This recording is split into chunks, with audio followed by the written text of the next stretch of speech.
Welcome. I imagine we will be wondering for a long time to come about the particulars of what happened at that fatal moment in Ferguson, Missouri last summer when Officer Darren Wilson and young Michael Brown confronted each other, and how the arrest here in New York of Eric Garner could get so out of hand and lead to his death, and what possessed 12-year-old Tamir Rice to wave that pellet gun around a park in Cleveland, or the police to kill him on the spot within seconds. It's hard to sort out how these things happen. Most of us who are not police or young and black are always outsiders, and only from afar can we weigh what little we learn of the causes that led to each death. What we can think about more certainly are the indisputable facts. In recent years, young black males are at far greater risk of being shot dead by police than their white counterparts, 21 times greater, according to an impressive study done by the journalist at ProPublica. So at a time like this, the mind runs to different questions. How is it that so much firepower is brought to bear on a minority among us? That has to have something to do with how we came to be the United States of Ferguson, with most of the minority in our midst segregated, quarantined in inner cities, or what used to be called ghettos. And that, of course, has to do with slavery, Reconstruction, Jim Crow, and white flight, dividing the country into them and us. History speaks with every explosion of a gun, and every fatal moment has a past, which over these past few weeks has me thinking of the conversation I had earlier this year with the writer Ta-Nehisi Coates, who pulls no punches when he speaks about the veins of prejudice and downright hate that run through the American experience, from the slave ships to the plantations and all the terrible things that have followed in a country organized around white supremacy. As anger and recrimination echo from the streets and studios of America this week, I thought that what Ta-Nehisi Coates said bears repeating.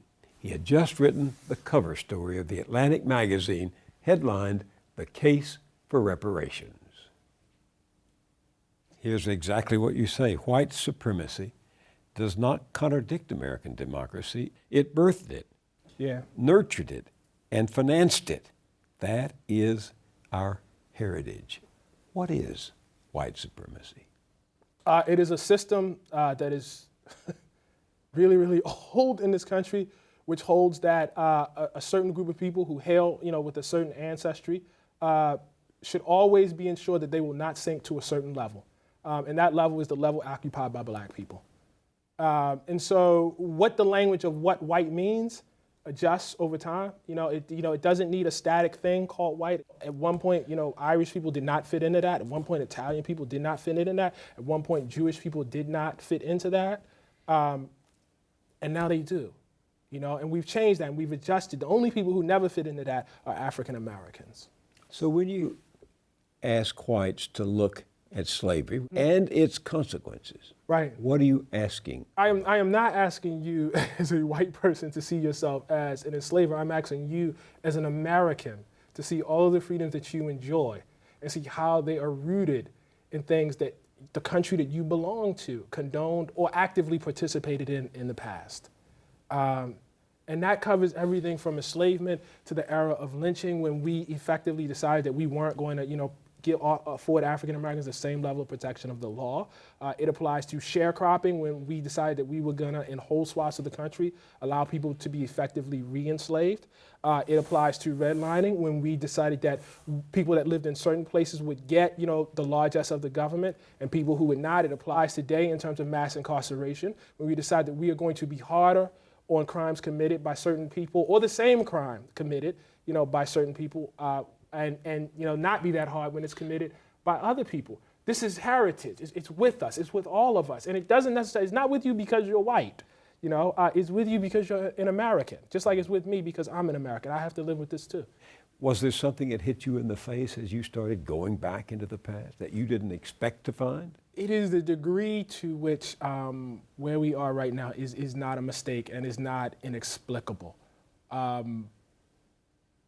we think of the problem of racism, the quote-unquote Negro problem, or the problem with the color line, all sorts of variations of how it's talked about, as something that's really, really hard to figure out. And it's actually not hard to figure out. You can literally see a policy, from the 17th century, stretching up into, if we can, say conservatively, into the 1960s, into the 20th century, the mid-20th century here in America, designed to injure African Americans.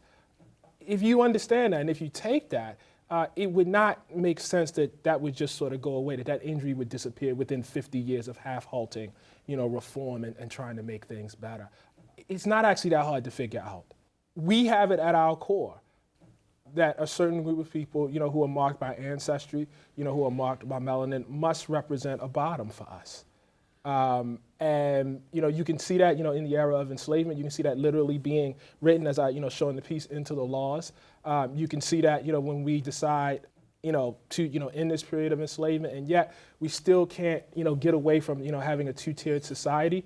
You can see it most depressingly, I have to say, for me, when we go to erect our modern safety net during the New Deal, which progressives and I consider myself in that camp, like to say that was the era, that was our golden era. Social Security, when it's initially passed, excluded African Americans. Now it wasn't written that way. What was written was folks who were either worked as farmhands or worked as help in the house. Domestic help. Domestic help, yes, they were excluded. But what that had the effect of doing is excluding, I think, roughly 80% of African Americans in the South and something around 65% of African Americans nationally. And what people will tell you is, well, that got fixed, and it did get fixed. But the problem is during those years, people are injured. And that's how you get a gap. The fact that you injure people for those years, it doesn't mean that people will catch up when you eventually fix it. And I say that it relates to us today because the argument that we make about Obamacare and the Medicaid expansion is, well, eventually market pressures will force those states in the South to catch up. They'll fix it. But see, in those intervening years, black folks who needed it most, much like black folks who needed it most during the era when we passed Social Security, will be injured again. And the fact that it gets fixed will not close the gap. And so the question becomes, why do we keep doing that? Why do we look at a map of Obamacare, as they say, and where the Medicaid expansion has gone through and where it hasn't? And why do we see this swath of the country that's directly identical to where we had plantation slavery? But you set out to find out, and I was intrigued that you set out to find out in the here and now. Yes. You didn't start back then. No. You started in Chicago. Right. With a fellow named Clyde Ross, who is in his early 90s now. And one of the essential theses of the piece is that we tend to think of segregation and Jim Crow, and we see, separate but equal. We see, separate water fountains, separate bathrooms. And I wanted to deepen that and say that the relationship is actually different. It's not merely excluding somebody. It's the taking of resources from one group for the betterment of another group. And this happens in all sorts of ways. Slavery is obviously the most direct way. But Clyde Ross, who was born in Mississippi, literally has, his family's land taken out from underneath of him and reduced to sharecropping. When you talk about Mississippi and you say African Americans not having the right to vote, this is not like a symbolic thing. This is the right to see how your tax dollars are used. It actually has effects on your life. And he saw that, and he moved north. He went, served in World War II, noticed that things were a little different in the country, came back, could not live in Mississippi, moved to Chicago, thought it was different, and certainly some things, really were different. I don't want to minimize that. But when he went to get that emblem of citizenship, of being part of that, big, broad, America, that middle-class America that we exalt, a home, when he went to buy a home, he found that he had actually been cut out of society in a much more complicated way. How so? Well, Clyde Ross bought a home at the time, or attempted to buy a home at a time in which home buying in this country was subsidized, where we had an FHA that insured loans. African Americans were totally cut out of that. FHA, Federal Housing Administration. Yes, exactly. And not only were they cut out of it, we had redlining, which is a phrase that we all know, but we don't talk enough about, wherein it was said a neighborhood in which African Americans live cannot receive FHA funding. And that went beyond the FHA. Banks decided who they were going to lend money to based on FHA policy largely. They responded to that in much the same way. On the Atlantic website, you'll see we have actual maps where you can look at a city like Chicago and see where the loans were and where the loans weren't. And this was a practice that, lasted on paper into 1960 and likely much longer than that. So you go on, until America reckons with the moral debt it has accrued and the practical damage it has done to generations of Black Americans, it will fail to live up to its own ideals. Talk for just another moment about that practical damage. The most obvious example of that is obviously the wealth gap. When you have a family, on average, has 20 times the wealth. A white family with 20 times the wealth of Black families. And then you can really trace this to actual policy. You see it. Again, when we look at these incarceration rates, we so see it. I mean, the gap is so huge. It's not a mere minor discrepancy. We talk a lot about, the achievement gap between Black children and white children, but I'm always much more interested in the injury gap. A Black child that comes into this world is, because of policy, because of the policies of his country, over many years, is going to arrive with injuries that a white child just isn't. And until we start, decide that, so first of all, until we accept that, until we say that, until we say we did something as a country, yes, we did do something. We have done something, and in many ways we continue to do things that mean that Black child is going to come in with injuries that white child is not. We just aren't having a conversation, and you can't substitute and say poor children. That's a separate problem. That's another problem. It's a real problem, a related problem, but it's a separate problem. Until we, directly confront the problem of racism, I don't think we're getting at it. Help us to understand this point in your piece. Quote, to ignore the fact that one of the oldest republics in the world was erected on a foundation of white supremacy, to pretend that the problems of a dual society are the same as the problems of unregulated capitalism, is to cover the sin of national plunder with the sin of national lying.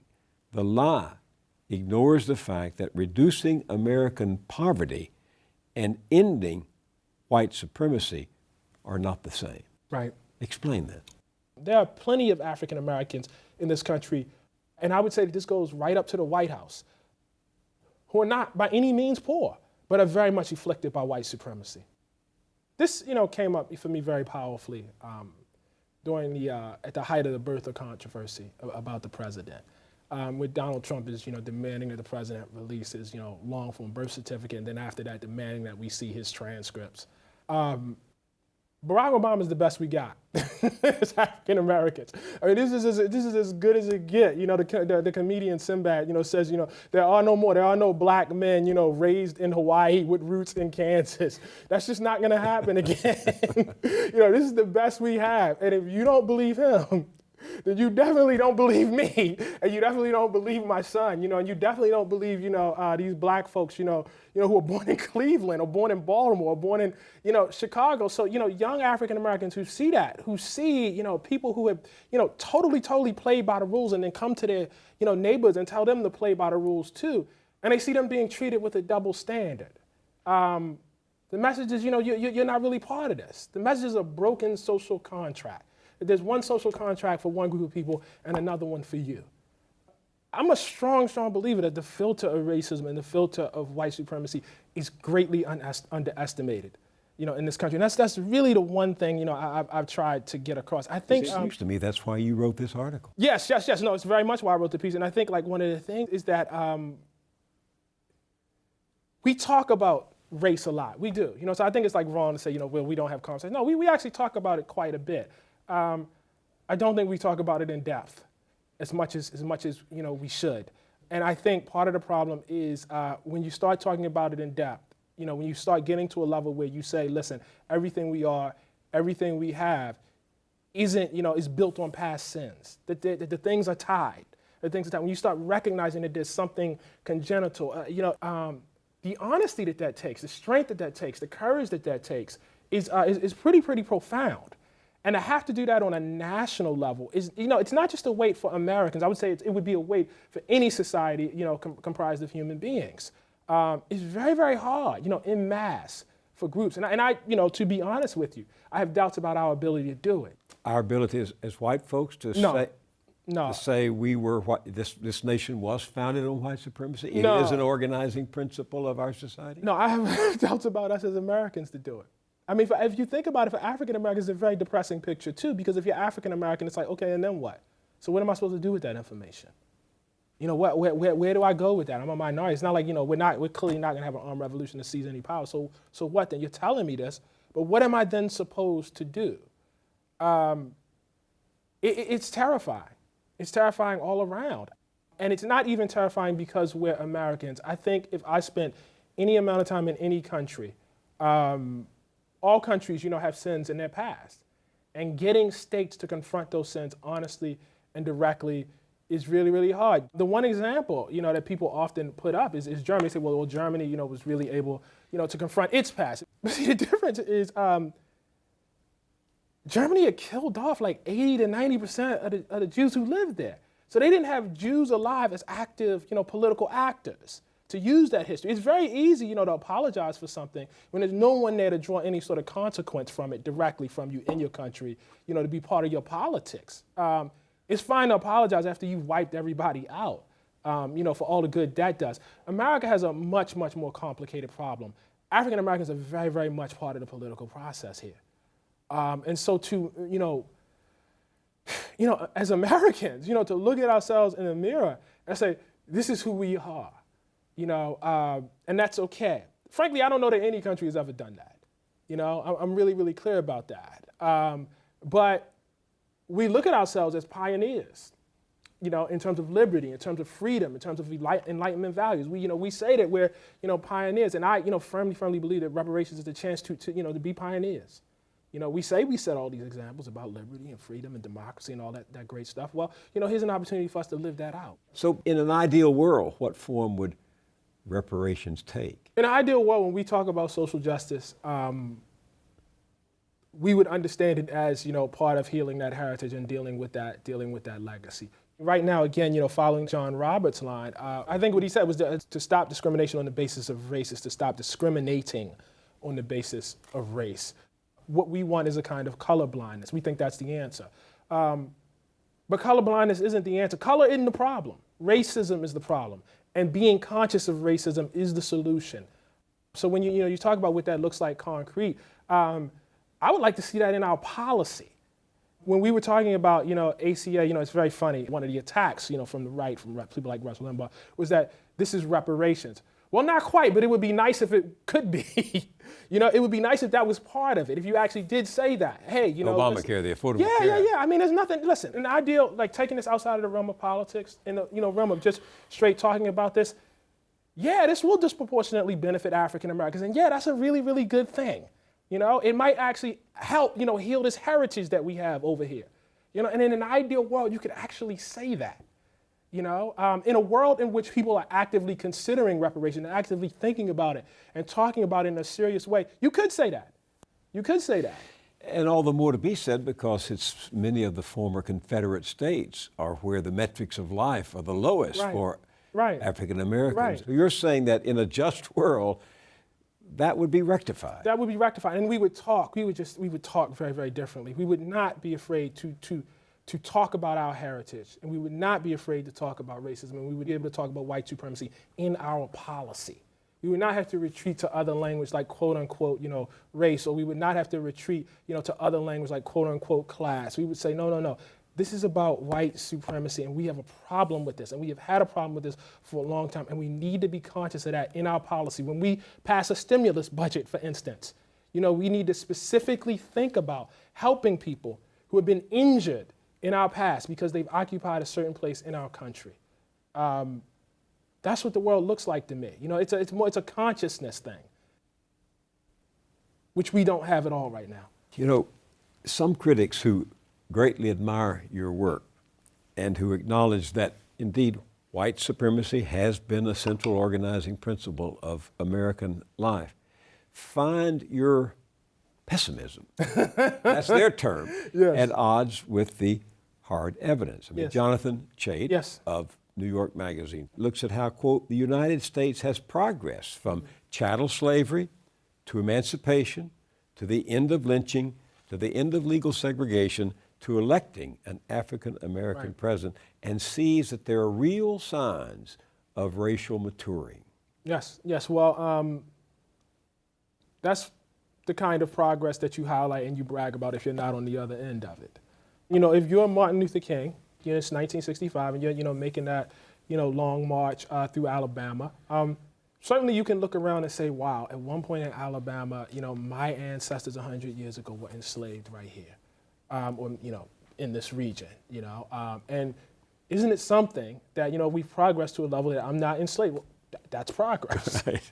I mean, yes, that is progress. Jonathan Chait is very, very much right. Also, you know, if somebody, you know, every day comes home, you know, and beats you with a tire iron, you know, and then, you know, decides to stop beating you, that would be progress. But it doesn't change the fact that you are laying, you know, down on the ground bleeding. You know, this is a fact, you know. So, yeah, it's progress. It's progress, but what does that then mean? You know, does that mean that everything's over? Does that mean, you know, it's okay? Does that mean it's, you know, there are all sorts of, you know, progresses, you know, that aren't necessarily, you know, celebrated. You know, you say, well, I'm relieved. You know, I greet that species of progress with relief. I am relieved that all those things happened, you know, but I'm not, you know, going to dance and celebrate and, you know, that's not to be congratulated. I'm relieved. You know, I think that's, you know, how most African Americans would greet that. Ta-Nehisi, Coach, thank you very much for joining me. Thank you. Thank you so much for having me.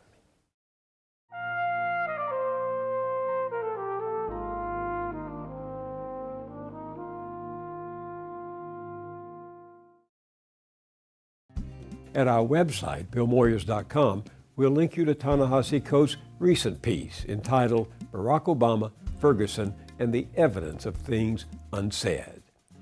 That's at BillMoyers.com. I'll see you there, and I'll see you here next time.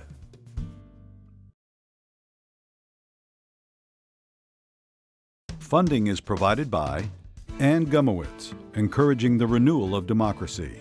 Carnegie Corporation of New York, supporting innovations in education, democratic engagement, and the advancement of international peace and security at carnegie.org. The Ford Foundation, working with visionaries on the front lines of social change worldwide. The Herb Alpert Foundation, supporting organizations whose mission is to promote compassion and creativity in our society. The John D. and Catherine T. MacArthur Foundation, committed to building a more just, verdant, and peaceful world. More information at macfound.org. Park Foundation, dedicated to heightening public awareness of critical issues. The Kohlberg Foundation, Barbara G. Fleischman. And by our sole corporate sponsor, Mutual of America, designing customized individual and group retirement products. That's why we're your retirement company.